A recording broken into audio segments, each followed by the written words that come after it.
noite, meus irmãos. Boa noite, Enir.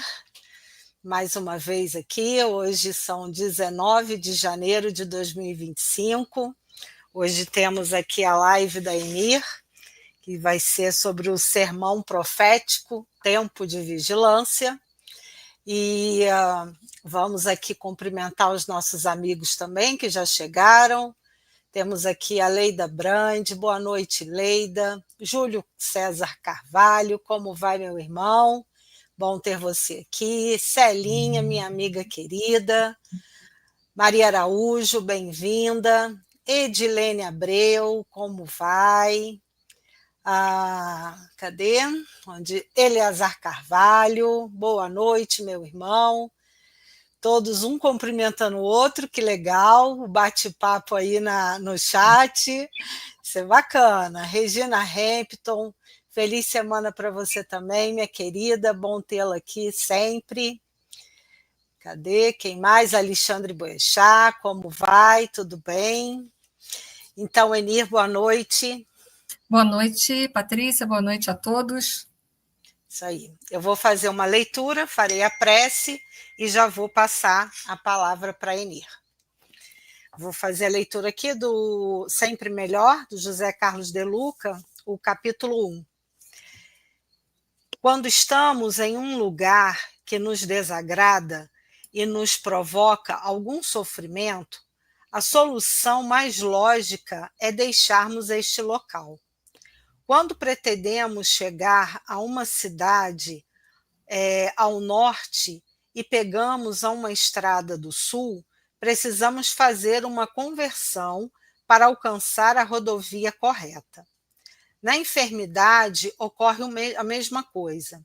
A doença é um aviso de que estamos dirigindo o carro da nossa vida pela estrada errada. E geralmente essa estrada se chama desequilíbrio.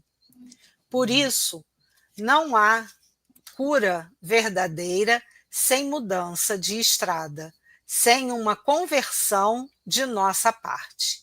Reflita sobre os seus atos e caminhos, sem nenhum propósito de se culpar pelo que tem feito. O objetivo é torná-lo consciente das escolhas que tem feito, estimulando-o a tomar uma nova estrada que o leve ao destino da saúde e da felicidade. Nunca é tarde para mudar de caminho, por piores que tenham sido as estradas do erro percorridas. Jesus não desistiu de você. A doença é um chamado para voltarmos ao caminho do bem. É do livro Médico Jesus. Juntos, neste momento, reunidos, entre amigos, e o amigo maior, que é o nosso amigo Jesus, a espiritualidade amiga, os irmãos da nossa querida casa de Oswaldo Cruz, esses mentores que sempre estão aqui conosco, dirigindo essa reunião. Pedimos de todo o nosso coração que nos envolva nessas vibrações de amor, de paz e de prosperidade que eles sempre fazem parte. Que no dia de hoje, nessa noite, possamos ouvir sobre os ensinamentos do Cristo trazidos pelo estudo da Enir. Que ao final desta reunião, todos nós possamos estar melhores do que aqui chegamos. Muito obrigada, Senhor, pela Tua presença em nossa vida, nos fortalecendo, nos intuindo sempre no caminho do bem.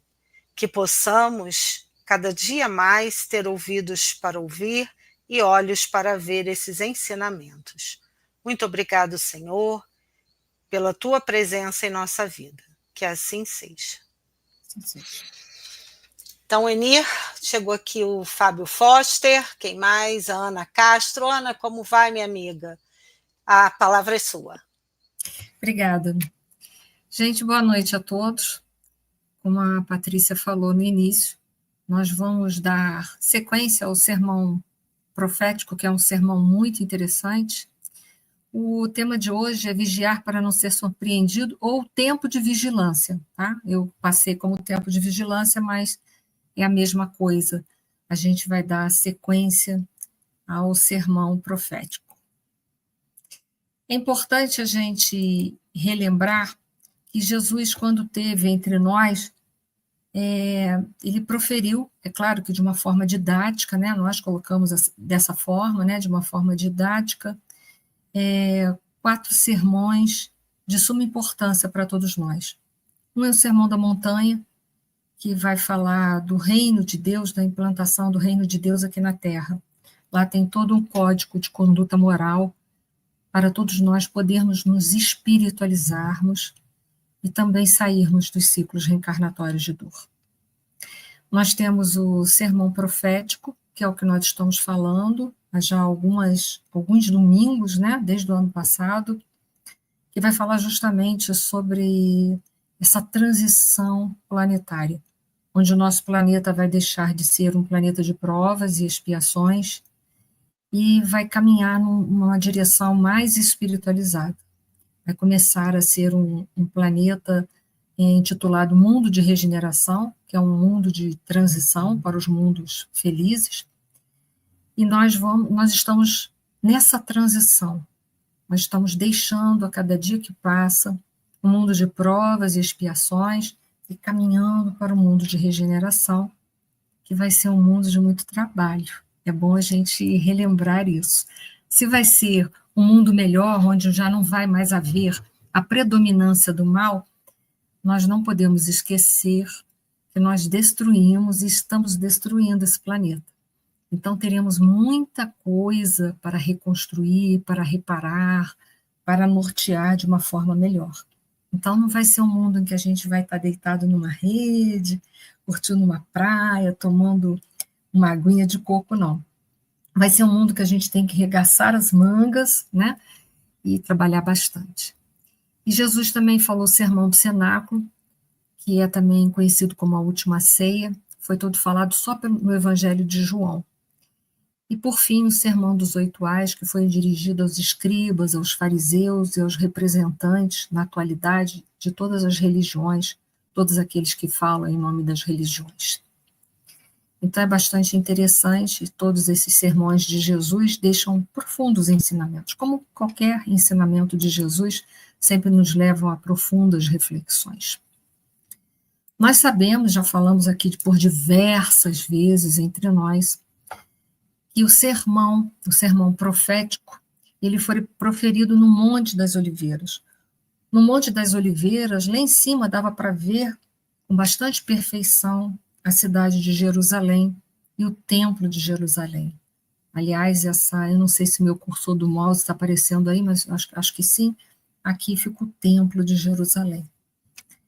E lá de cima, desse Monte das Oliveiras, que já é um convite para todos nós trabalharmos no sentido e na direção de verticalizarmos as nossas emoções, nos moralizarmos, lá de cima, lá desse Monte das Oliveiras, onde eram plantadas diversas oliveiras, Jesus vai proferir uma série de profecias, vai fazer uma série de profecias para toda a humanidade, vai deixar uma série de profecias para toda a humanidade.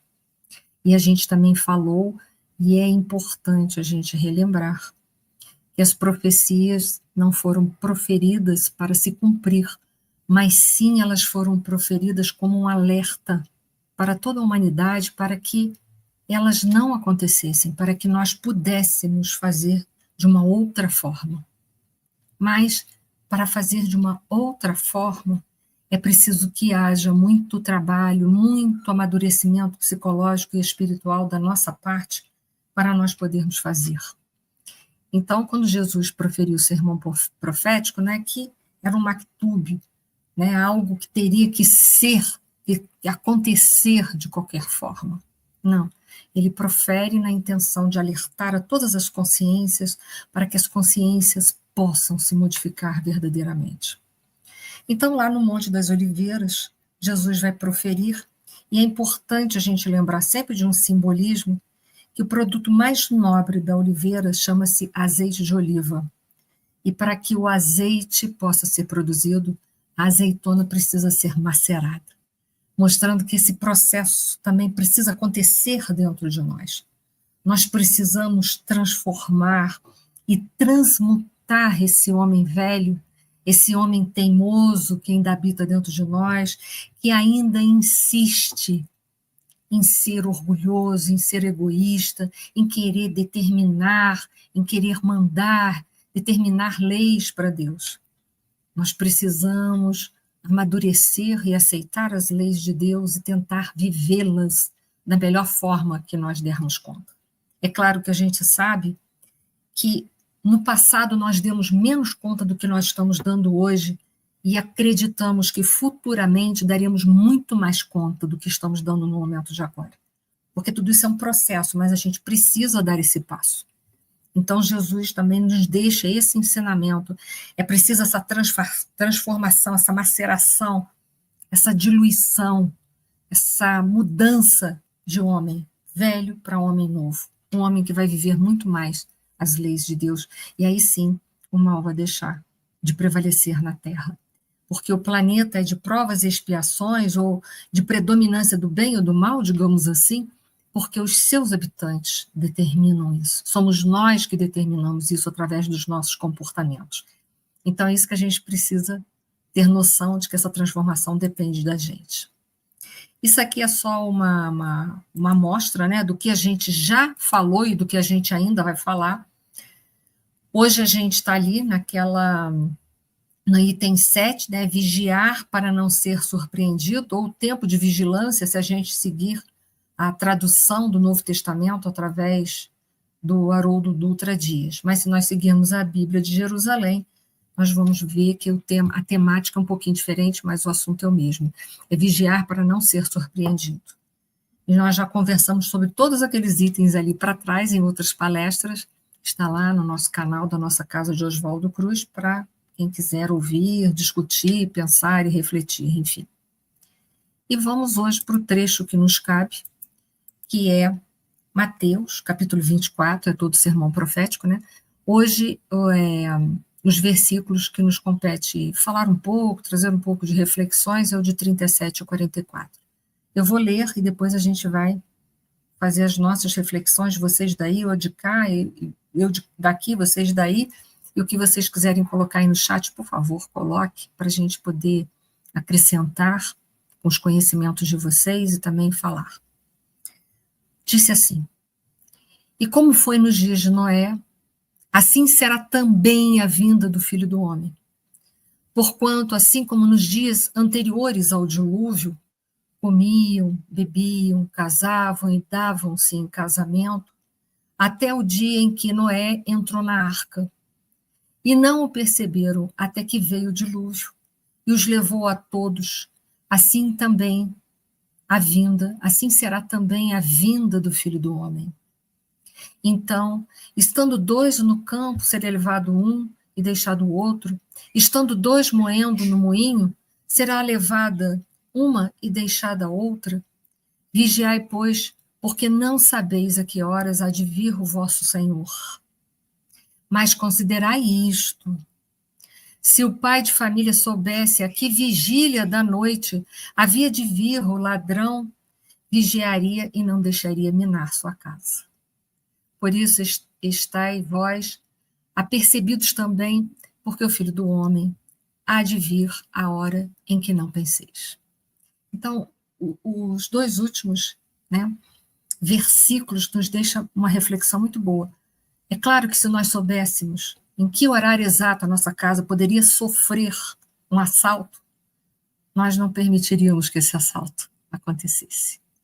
Mas se nós soubéssemos, então se a gente tiver precavido, né, ele diz assim, se a gente pelo menos tiver precavido, a gente pode não saber a hora que o Filho do Homem vai vir, mas a hora que ele vier a gente já está preparado para isso.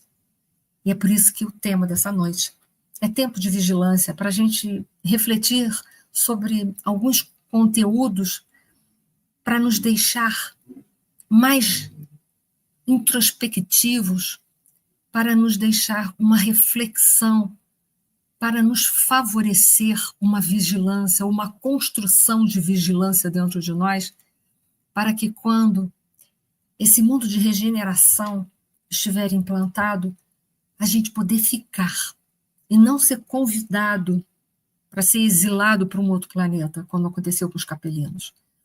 Então, é uma súplica de Jesus, é um alerta de Jesus. Mais uma vez, Jesus se preocupa com todos nós. Olha que coisa linda. Né? Diz Chico Xavier que Jesus nos conhece pelo nome, quer dizer, ele conhece a cada um de nós. E a preocupação dele é imensa para que nós também possamos ficar nesse planeta. É do agrado, da felicidade dele que nós possamos ficar aqui junto com ele, fazer a transformação toda nesse planeta, participarmos dessa grande obra, podermos ser felizes, começarmos a sair dos ciclos reencarnatórios de dor. Olha a preocupação de Jesus para com todos nós. No primeiro versículo, a gente vai ver que ele cita uma figura do Velho Testamento, que é Noé. E a gente tem que falar um pouquinho sobre ele, porque nem todo mundo conhece quem foi Noé. Né? O nome Noé, que era filho de Lameque, da linhagem de Sete, dizem que ele foi o último patriarca antediluviano. O nome dele não se sabe muito bem a etimologia, o significado. Em hebraico, alguns acham que é repouso, descanso, conforto. Já outros acham que a raiz do nome é outra e vai significar descansar ou consolará. Toda a vida de Noé, a gente vai encontrar as referências desse homem, que era um homem muito virtuoso, um homem bom, correto, um homem que, de verdade, tentava viver as leis de Deus. Então, nós vamos encontrar essas referências, até com clareza sobre a personalidade dele, sobre a retidão dele, no livro de Gênesis, de Moisés. Então, quem quiser saber mais, vai lá que vai conhecer um pouco mais sobre a história de Moisés. Deixa eu voltar aqui um pouquinho antes. É importante a gente entender que no tempo de Moisés, ele estava vivendo, lá naquele tempo dele, um tempo de grande corrupção, de muita violência. Aquela localidade ali onde Noé vivia com o seu povo, o povo estava corrompido moralmente. Estava vivendo um período de uma violência muito ostensiva. E como os homens, então, estavam corrompidos moralmente, com um comportamento todo permeado pelo mal, pelas injustiças, vivendo de violência, de astúcia, de ganância, de egoísmo, de orgulho. A Bíblia, então, a Gênese, né, de Moisés, relata que Moisés, então, foi convocado por Deus, já que ele era um homem justo, um homem bom, que procurava viver as leis de Deus, ele foi convocado. Noé foi convocado para construir uma grande arca. Então, Deus deu todo o norte para Moisés, deu todas as recomendações do que ele precisava fazer. Ele tinha que construir uma grande arca, e após essa grande arca ser construída, ele teria que colocar um casal de cada espécie dentro dessa arca e entrar com toda a sua família, porque ali naquela região iria acontecer um grande dilúvio. Na Gênesis, refere-se que esse dilúvio pegou a terra inteira. A gente sabe que isso seria inviável, né? Então a gente sabe que isso, com certeza, foi algo localizado. E que, então, muitos ali morreriam. Nós chamaríamos isso, nós espíritas, de uma expiação coletiva, né? Seria um expurgo coletivo ali que aquelas pessoas iriam passar.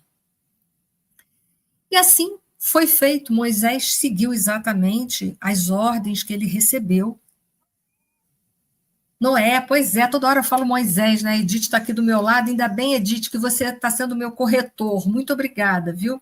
Noé, então, segue todas as ordens que ele vai receber de Deus. Noé, então, constrói a arca, bota um casal de cada espécie, entra com toda a família dele, vem o dilúvio, fica lá por 40 dias. E aí Moisés, então, as águas abaixam, Moisés não, já sei, Noé. Ainda bem que a Edith está me ajudando. Noé, então, as águas abaixam. Não sei porque que eu cismei com Moisés essa noite. Noé, então, as águas abaixam, sai com os casais dos animais, com toda a sua família. E aí aparece, conforme Gênesis de Moisés, agora é Moisés mesmo, vai aparecer um arco-íris no céu, e ali vai representar uma nova aliança entre esse povo e Deus. Olha que interessante. Então, Noé vai fazer uma nova aliança com o seu povo, o povo judeu, com Deus, de que eles iriam daqui para frente tentar vivenciar as leis de Deus. Mas a gente sabe, pelas próprias narrativas do livro Gênesis, agora de Moisés, que apesar de grande parte daquela população ali ter sido dizimada por esse dilúvio, se matou muitos homens, mas não extinguiu, não exterminou com o pecado, com os vícios, isso não conseguiu fazer. E é bastante interessante isso, que logo, logo o povo começa, dali mais um tempo, frouxa tudo, né? As pessoas esquecem dos sofrimentos que viveram e começam a fazer tudo de novo. Começa a corrupção moral, começa a viver de uma forma mais violenta, mais corrupta, mais astuta, mais orgulhosa, mais egoísta, começa tudo de novo, novamente. Isso a gente vai ver lá no livro Gênesis de Moisés. Então, apesar do dilúvio ter levado muita gente, mas não foi possível que todo aquele mal, toda aquela corrupção moral fosse extinta. Isso leva a gente a uma reflexão, né? Que quando a gente está passando por um período muito grande de provas e expiações, a gente é um cordeirinho, né, gente? A gente vira um cordeirinho. Mas logo, aquele momento de dor, ele vai sendo esquecido, ele vai ficando para trás, aí a gente volta de novo a cometer erros. E assim também aconteceu com essa população. Apesar de Noé ter feito uma aliança com Deus para que toda a sua comunidade, todo o seu povo, passasse dali para frente, depois desse grande período de sofrimento, passassem a viver novamente as leis de Deus, passassem a se amar mais, serem mais fraternos, mais misericordiosos, mas tão logo o sofrimento foi esquecido e novamente a corrupção moral começou a viver novamente. E aí que alguns estudiosos dizem que esse ciclo, ou esse círculo vicioso desse povo, ele se repete muitas vezes nesse povo.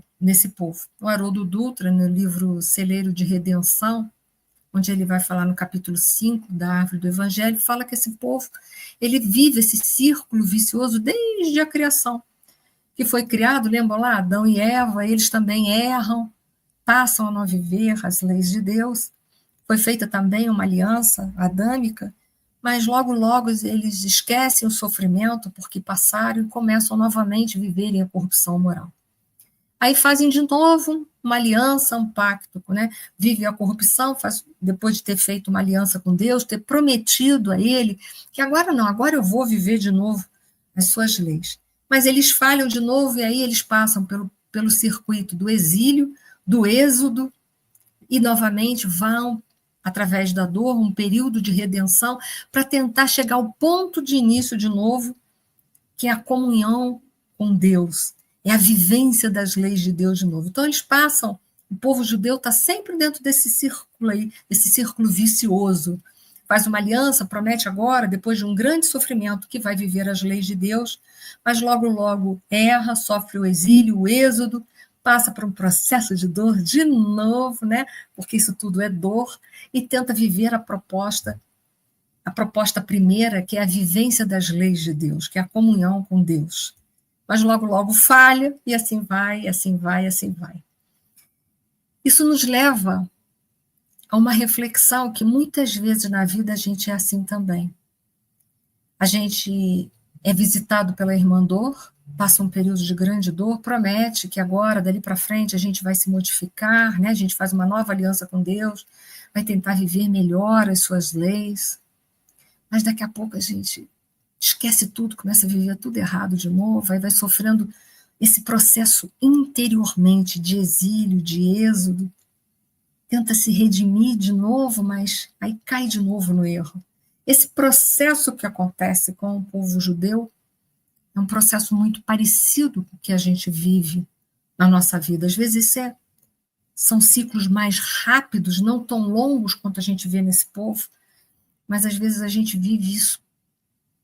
Pequenos ciclos, ou grandes ciclos, né, se a gente for olhar as reencarnações, se a gente tivesse competência ou lembrança de outras vidas, talvez a gente ia ver que muitas vidas a gente fica nesse círculo vicioso aí.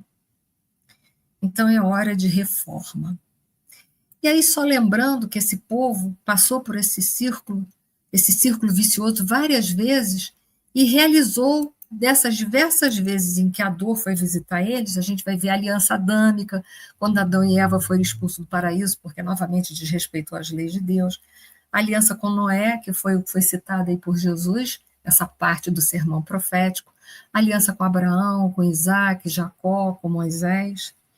E o último que veio para estabelecer uma aliança agora definitiva foi nosso Senhor Jesus Cristo, o Messias tão esperado pelo povo, e que nós sabemos que, apesar dele ter sido esperado pelo povo, o povo não aceitou ele. E é interessante que no livro A Caminho da Luz, uma parte lá que vai falar sobre a escolha de Israel, Emmanuel faz um questionamento, né? Por que será que Jesus, né, teve uma preferência pela árvore de Davi, né, pelo povo judeu, para levar as suas lições para a humanidade? E aí, Emmanuel, nesse livro A Caminho da Luz, nos faz recordar que o povo judeu era o povo que havia sido exilado de Capela. Era um povo cuja característica era um povo de muita fé, sem dúvida, era uma virtude desse povo, muita fé. Mas era também um povo cuja vaidade exclusivista e pretensiosa era muito grande. Então ele era um povo necessitado. Ele tinha uma virtude muito boa, que era a fé, tanto que foi um povo que logo aceitou a crença de um Deus único, que logo evoluiu a sua ideia, o seu pensamento religioso para a ideia de um Deus único, mas por causa do orgulho, né, da vaidade exclusivista e pretensiosa, como coloca Emmanuel, ele errou muito, errou várias vezes, por isso tantas alianças, e por isso também que eles não aceitaram o nosso Senhor Jesus Cristo. Olha que interessante, Emmanuel também vai falar isso no livro A Caminho da Luz, no item A Incompreensão do Judaísmo. Eles dizem que eles esperavam um Messias que ia vir num carro magnificente de glórias de vidas, trazidos no céu à terra pela legião dos anjos. Mas Jesus nasceu numa manjedoura, numa noite, sozinho, quieto, no acolhimento, numa manjedoura. Então, assim, eles jamais poderiam aceitar. Então, eles acreditavam que Jesus ia vir com toda essa glória, né, trazido pelos anjos do céu, para que pudesse, né, o seu cetro operar todos, né, fazer com que todos aceitassem o poder de Jesus. Inclusive, principalmente, ele ia produzir muitos prodígios a ponto de ofuscar a glória dos Césares. Então, eles achavam que esse era o Messias, seria assim a vinda dele. E Jesus nasce de uma forma muito humilde. E eles não conseguiram compreender. Não conseguiram compreender que quando nós somos movidos pelo orgulho, pelas vaidades, pelo egoísmo, pela violência, nós só estimulamos mais e mais esses vícios. Por quê? Porque nosso comportamento é regulado por uma lei a chamada de ação e reação, de causa e efeito. Então, se eu ajo com violência, eu fico suscetível à violência. Se eu ajo com orgulho, eu fico suscetível ao orgulho. Se eu ajo com vaidade, eu fico suscetível à vaidade. Eu alimento esses vícios na sociedade. Então, Jesus nasce de uma forma obscura e singela para ensinar para a gente que nós precisamos trabalhar dentro de nós a humildade, que é a antítese de um grande vício chamado orgulho. Que nós não poderíamos agir mais orgulho por orgulho, porque orgulho gera orgulho, mas humildade gera humildade, mansuetude gera mansuetude, Misericórdia gera misericórdia. Por isso é que as bem-aventuranças começam com a virtude e humildade e mostra toda uma lei de ação e reação. Então, Jesus já nasce dessa forma para mostrar para eles o que eles precisavam quebrar dentro deles. Que homem era esse que precisava ser macerado lá, que Jesus cita no Monte das Oliveiras? Esse homem velho precisava macerar o seu orgulho, o seu egoísmo, o seu exclusivismo, as suas pretensões orgulhosas. Era isso que ele precisava fazer. Mas ele continuou insistindo nas glórias, no poder mundano. E Jesus vem ao mundo ensinar que só há um jeito de transformar a humanidade. Se eu quero paz, eu tenho que me pacificar. Se eu quero misericórdia, eu preciso ter misericórdia, ser misericordioso. Se eu quero amor, eu preciso amar, eu preciso ser amorosa. Então, isso foi o que Jesus veio ensinar. Por isso que Jesus disse, se alguém te bater numa face, dá outra. Ou seja, se alguém te ferir, não revide com um ferimento também. Mas dê a ele amor, mostre para ele que existe uma outra forma de se comportar na Terra, para sair da lei de ação e reação. A Adriana está colocando assim, o ego do homem impede a humildade, exatamente. Enquanto nós não trabalharmos essa consciência egóica, intitulada pela Joana de Ângeles, né? Esse eu menor, a gente não reger esse eu menor com o eu maior, que são os valores espirituais, o mundo não vai ser transformado. Nós vamos estar agindo olho por olho, dente por dente, guerra por guerra, ofensa por ofensa, mágoa com mágoa. É hora de quebrar esse círculo. É difícil? Muito. É muito difícil. Quando a gente vê, a gente já está fazendo tudo igual anteriormente. Aquele homem velho ainda predomina muito dentro de nós. Aquele homem velho vivia lá no tempo de Noé, mas como eu disse para vocês, se a gente for olhar hoje, que a gente vai fazer uma comparação, ele existe hoje também entre nós.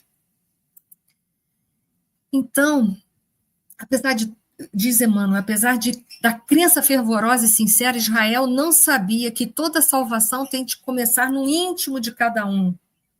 E é verdade, toda grande transformação que a gente está querendo ver na Terra começa dentro de cada um de nós. Eu não vou mudar o vizinho. Eu não vou mudar a administração pública do meu país ou lá de fora. Eu preciso me modificar.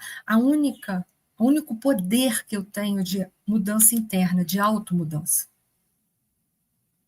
Eu não vou mudar as pessoas, porque a mudança delas cabe a elas fazerem. Eu posso ajudá-las através de um processo de comportamento, de exemplos. Eu posso ajudá-las a se conscientizar de uma melhora, ou que é possível agir de outra maneira. Mas elas é que vão ter que decidir se elas vão querer mudar ou não. Eu não posso fazer o trabalho do irmão. Eu não posso. Por mais que eu ame, eu não posso. Eu sempre falo, se nós pudéssemos mudar os outros, as mães não deixavam os filhos ter gripe. Mas nós não podemos fazer isso. Nós só podemos nos modificar. Só. Então, eles não tinham essa compreensão dilatada. Eles não tinham essa compreensão dilatada.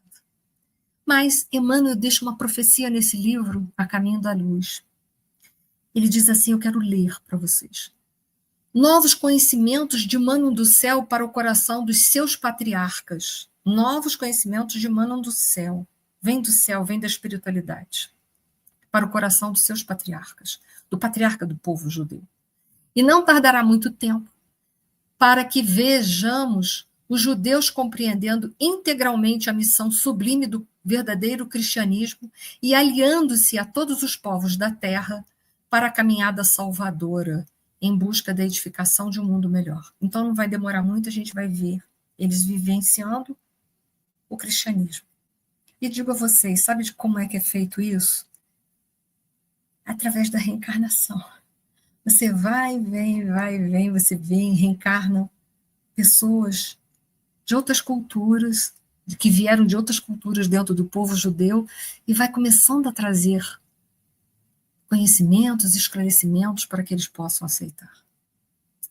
É um povo muito crente, tem uma força muito grande, mas é um povo muito orgulhoso ainda. Mas a gente também, como eu mostrei para vocês, a gente tem aquele círculo vicioso também dentro de nós.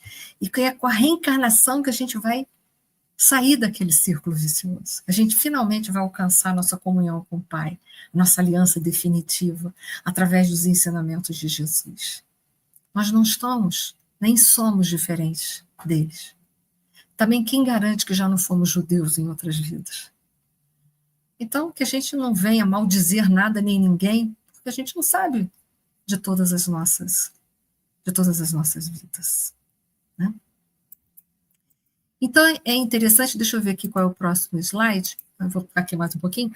É interessante, né, que Jesus fez essa comparação de Noé com a situação que Noé viveu, que a gente descreveu, e nos faz uma recomendação de vigilância máxima, dando exemplo de coisas que já aconteceu, que já foram anunciadas antes, porque enquanto Noé estava construindo a arca, que levou muito tempo, todo mundo ria de Noé. Ah, que coisa ridícula, vai vir um dilúvio, é mesmo. Vai dizimar a gente aqui, é mesmo, kkkkkk. E a gente está sabendo da transição planetária e muita gente está fazendo assim, kkkk. Porque a gente é assim. Então, Jesus faz um alerta, não deixa para amanhã a nossa reconciliação, a nossa vivência com as leis divinas. Por quê? Porque daqui a pouco a Terra passa, ocorre a transição e a gente vai ser convidado a sair. Para ocorrer a transição, a gente vai ser convidado a sair, porque a gente vai ser elemento perturbador, como aconteceu com os capelinos, quando eles se tornaram elementos perturbadores da renovação, eles foram exilados para a Terra. Então, o que mais que a gente está esperando? É a pergunta que não quer calar. Eu sei que é difícil viver as leis de Deus, mas a gente tem que tentar. E por isso que ele diz, assim como nos dias de Noé, será também a vinda do Filho do Homem. Não é que Jesus vai vir pessoalmente, a gente viu isso em outras palestras que a gente fez do sermão profético.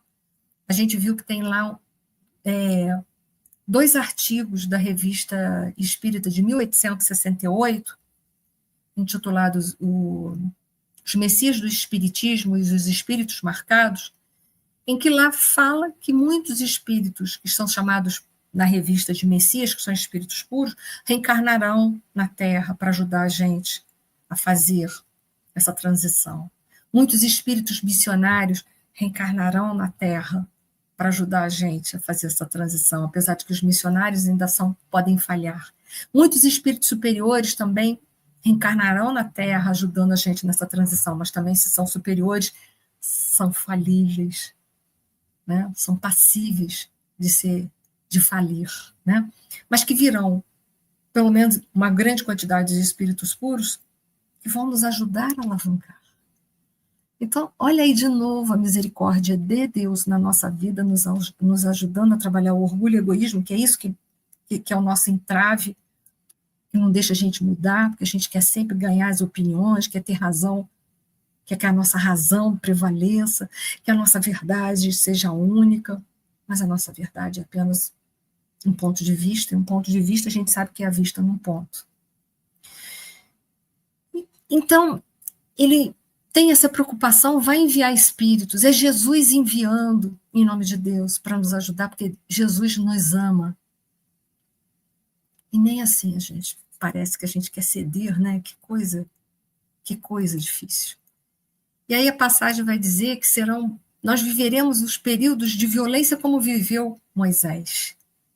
A pergunta é, qual é a corrupção moral que era vivida naquela época? Será que hoje a gente vive uma corrupção moral? A gente vive corrupção política e governamental. Nós vivemos períodos em que éticas são muito questionáveis em alguns negócios, né? Onde ocorre exploração de trabalhadores, prática de trabalhos injustas e escravas, práticas de trabalho que poluem o ambiente, que são essas éticas questionáveis em negócios. Comportamentos muito individualistas, violências que se expressam dentro das mídias sociais, através da disseminação de fake news, cyberbullying, uso de plataforma para espalhar ódio e desinformação. A violência hoje está presente na desigualdade social, econômica, social, onde poucos acumulam uma quantidade para viver, poucos têm condições ao necessário, e onde muitos têm muito. Então, são violências são corrupções morais da nossa atualidade, que eu disse para vocês, corrupção política, éticas questionáveis, mídias sociais que disseminam fake news, cyberbullying, vai por aí afora, desigualdades sociais brutais na nossa sociedade. Porque pobreza, até a gente compreende no mundo de provas e expiações que está relacionado a provas, a expiações, a diferenças até de capacidades, mas misérias não. Misérias é fruto do orgulho e egoísmo humano, é produzido por nós. Então, não dá para entender isso, né? Então, a corrupção moral na época de Noé, é claro que não tinha o cyberbullying, porque não tinha mídias sociais. Não tinha televisão, não tinha celular, mas existiam outras corrupções. Mas que hoje essa corrupção moral também se faz presente na nossa sociedade. Por isso que Jesus, quando profetiza, ele mostra Moisés, e hoje, se a gente for olhar, a gente está vivendo um período de corrupção moral, que é um verdadeiro convite para uma mudança, porque nada melhor que dentro de um solo todo permeado por corrupção moral, a gente desabrochar em flor de lótus ou lírios do campo. É a hora. Né? O lírio do campo é uma flor que nasce numa agreste, numa região seca, difícil de se desenvolver. No entanto, Jesus disse que nem Salomão se vestiu com toda aquela glória, com toda aquela pureza, com toda aquela beleza.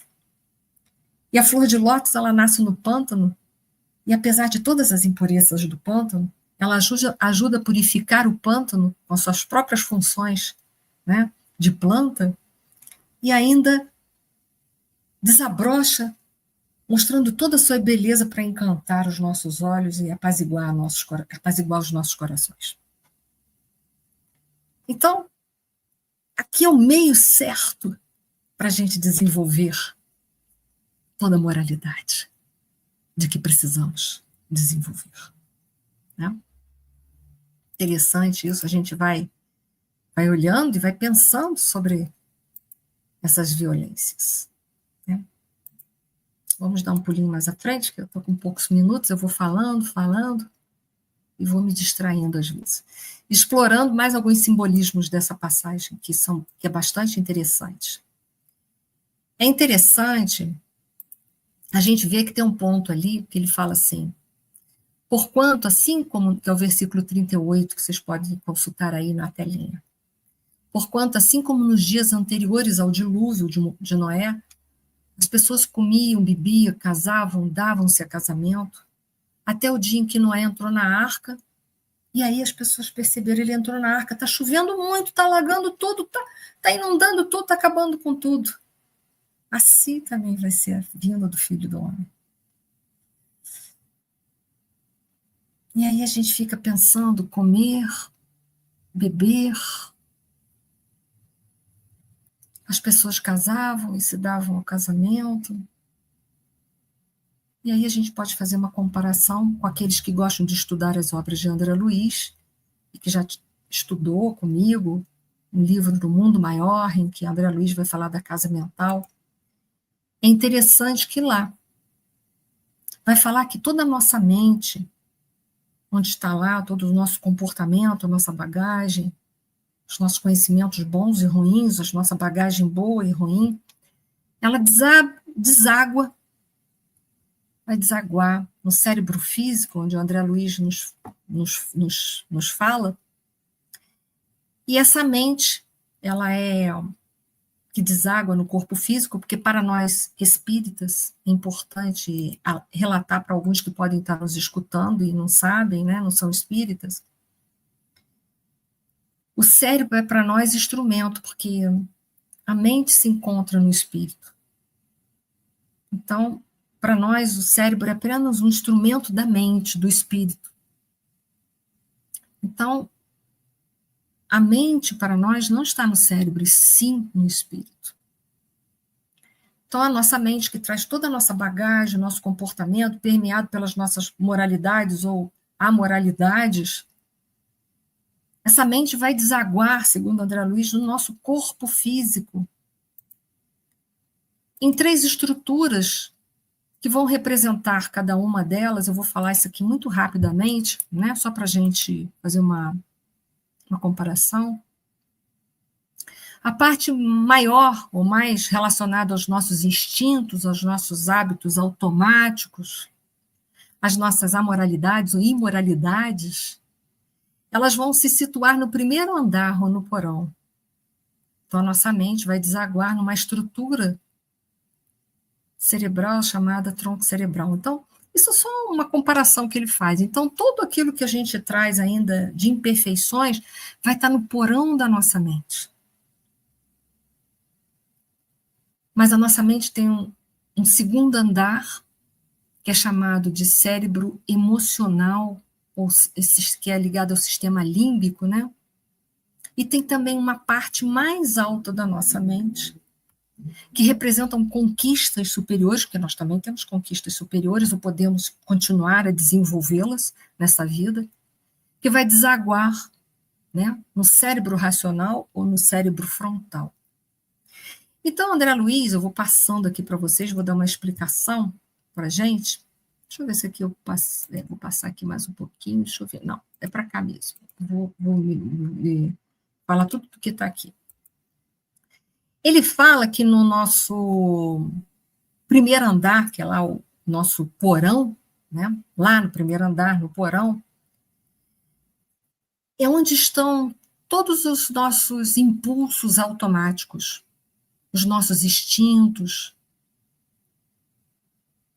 as nossas sombras, a parte dentro de nós, desse homem velho que precisa ser transformado. Os hábitos errados, os vícios, que precisamos transformar e transmutá-los em virtudes. Então ele diz que lá está todo o material que nós precisamos trabalhar. Está lá, no porão da nossa existência, lá embaixo, ó, lá embaixo, no porão da nossa existência. E que representa os nossos impulsos automáticos. E é verdade, quantas vezes a gente está tentando mudar, né? Quando a gente vê, a gente já está fazendo errado de novo. Por quê? Está automatizado o erro. Então, André Luiz diz, como é que a gente vai quebrar esses hábitos automáticos que a gente ainda traz? Que a gente traz, quando a gente vê, a gente quer acertar tanto, quando a gente vê, já está fazendo errado. Está tão automatizado na gente que quando a gente vê, já fez. Ele disse que a gente só pode corrigi-lo com aquela parte ali do segundo andar. Olha que interessante. Que é o domicílio das nossas conquistas atuais. Por isso que Jesus recomendava no seu evangelho o vigiai e orai. Para a gente vigiar e orar, a gente tem que estar o quê? No presente. Porque o andar primeiro, que era o porão, representa o passado, a nossa bagagem que ainda está automática e que precisa desautomatizar. Mas, no segundo andar, vai representar o presente, que são as conquistas atuais. O que a gente precisa fazer? Olhar para todos esses hábitos automáticos que representam o homem velho, que quando a gente vê já está fazendo de novo, ficar ali, vigiar e fazer o quê? Vigiar para que ele não se automatize nos nossos comportamentos e a gente venha a repetir comportamentos que não são bons, todos permeados por violência, por corrupção moral, por instintos que não são bons, né? Então, é no momento presente que a gente vai vigiar, tomar conta para a gente não agir por esse automatismo. E orar é quando a gente vai subir para o terceiro andar, justamente em que André Luiz vai chamar de casa das noções superiores, onde a gente sobe através de um processo de oração e de meditação, para a gente recolher forças, trazê-las para o presente e ter coragem de ir lá no porão e limpar o porão da nossa vida. Mas a gente sabe que limpar o porão da nossa vida não é fácil. Não é fácil. Estou dando uma pincelada na casa mental, mas eu quero que vocês vão ler o livro No Mundo Maior, capítulo 2, 3 e 4. Ler para ver o que representa esse cérebro trino que ele falou, que deu esses 3 andares, que é onde a nossa mente deságua, cujos nossos vícios vão desaguar no porão, no primeiro andar, em que ele vai falar que só no andar, ali no segundo andar, no térreo, no momento presente, que é o lugar que a gente vai poder limpar o porão. Mas para limpar o porão, a gente tem que trazer a força de cima, através da oração, da fé, do auscultar as leis de Deus que estão escritas dentro de nós, desse processo de introspecção. O caminho é para dentro, se as leis divinas estão escritas na nossa consciência, o caminho é para dentro. Então é a gente subir para o terceiro andar, entrar em contato com a consciência, porque a mente é um reflexo da consciência. E até lá onde estão as leis de Deus, através da oração, fazer uma conexão com Deus, porque o Pai já está conectado conosco 24 horas, mas a gente não está conectado com Deus 24 horas. Mas é através dessa conexão que a gente faz, através da oração e da meditação, que a gente vai granjear força para ir lá no porão, fazer uma limpeza, trazer para o momento presente, desautomatizar aqueles hábitos negativos que nos mantêm preso ao homem velho, preso aos ciclos reencarnatórios de dor. Mudar o nosso comportamento e quando alguém vier bater numa face nossa, a gente oferecer a outra uma face amorosa, misericordiosa, que, como diz Gandhi, olho por olho e o mundo vai acabar cego. A gente precisa cortar esse ciclo de violência, mas só através desse processo de oração, de meditação, só através da nossa subida, da nossa elevação de pensamento. Olha a verticalização, de novo aí na casa mental, mostrando que a gente precisa verticalizar as nossas emoções, é buscando força através da oração, da meditação, do conhecimento, do estudo das leis de Deus e da vivência, a vivência no presente, quebrando o automatismo que está lá no porão, as nossas raízes ainda. Mudar tudo isso. Só assim a gente vai poder mudar.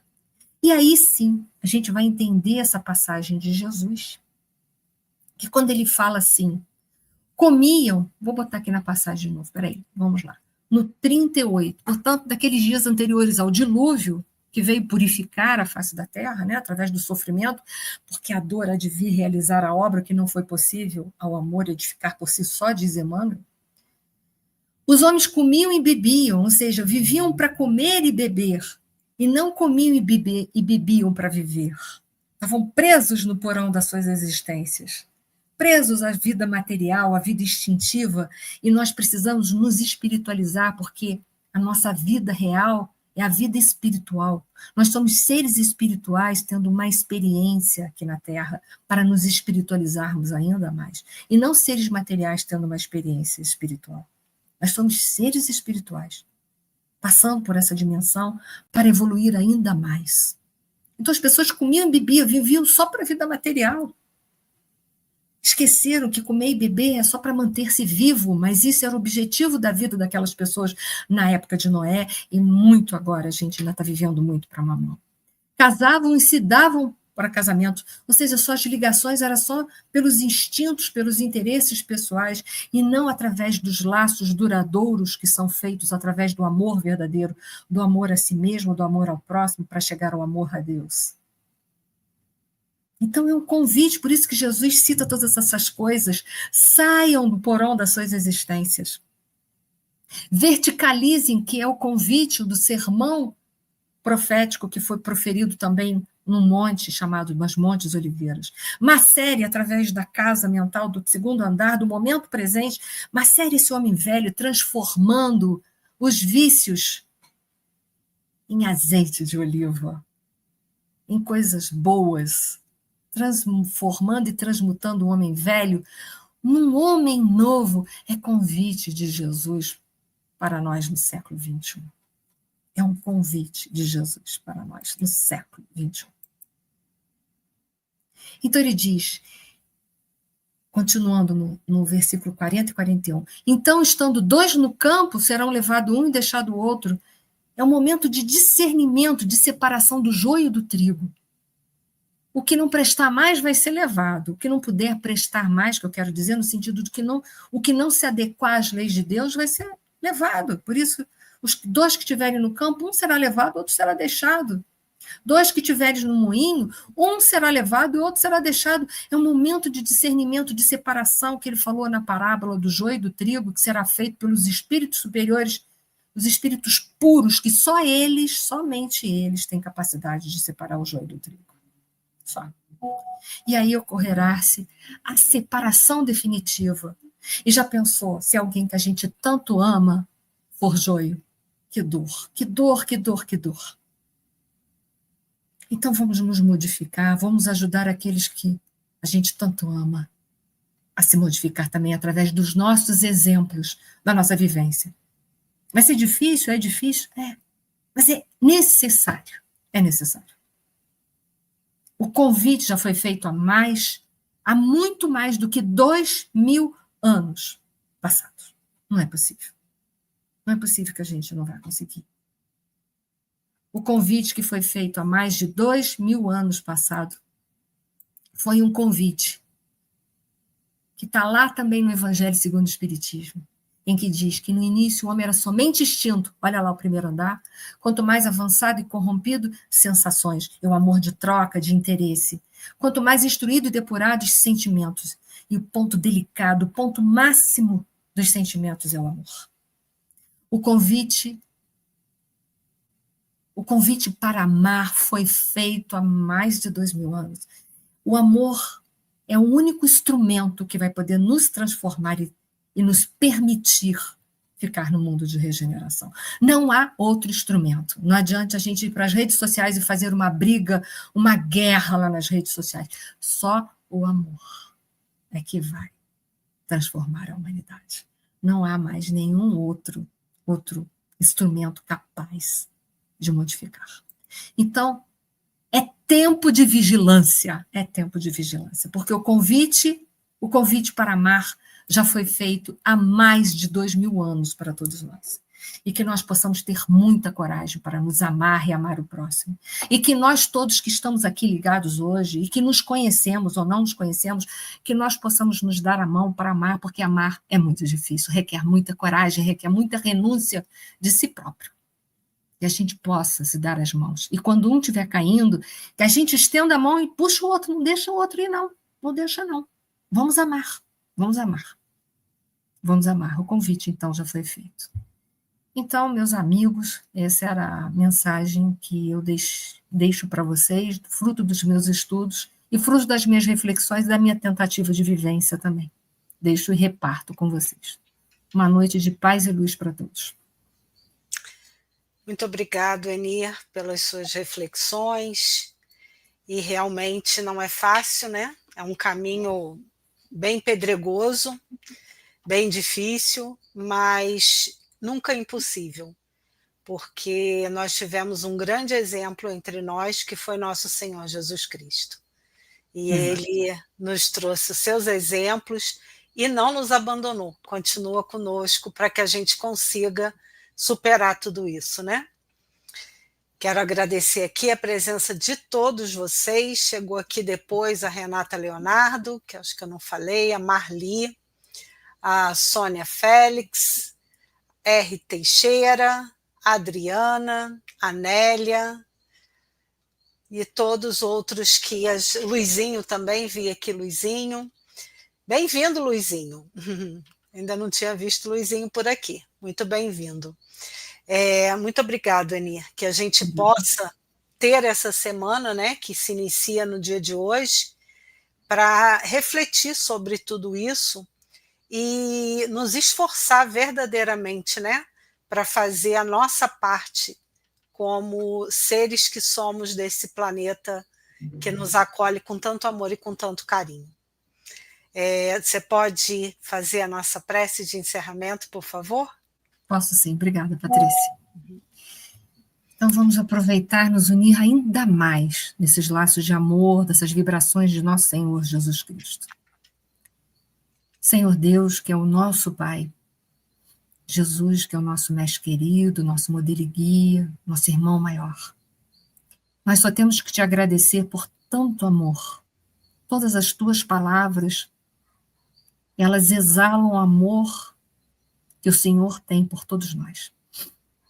Nós te agradecemos tanto amor, tantos ensinamentos que nos ajudarão, que nos esclarecerão, mas que também nos libertarão desse homem velho que ainda insiste em viver o orgulho e o egoísmo. Que esse amor teu, Senhor, possa envolver todos os nossos corações, todo o planeta Terra, principalmente a todos os dirigentes de todos os países, para que tenham mais amor e misericórdia de suas nações e do planeta Terra. Gratidão por todos os ensinamentos deixados. E que a tua paz e teu amor permaneçam nos nossos corações durante toda essa semana. Gratidão eterna. Que assim seja. Que assim seja. O Júlio que está desejando aqui uma ótima semana para todos. Gente, muito obrigada e até domingo que vem, se assim Deus permitir. Tchau, tchau, gente. Obrigada. Fiquem com Deus.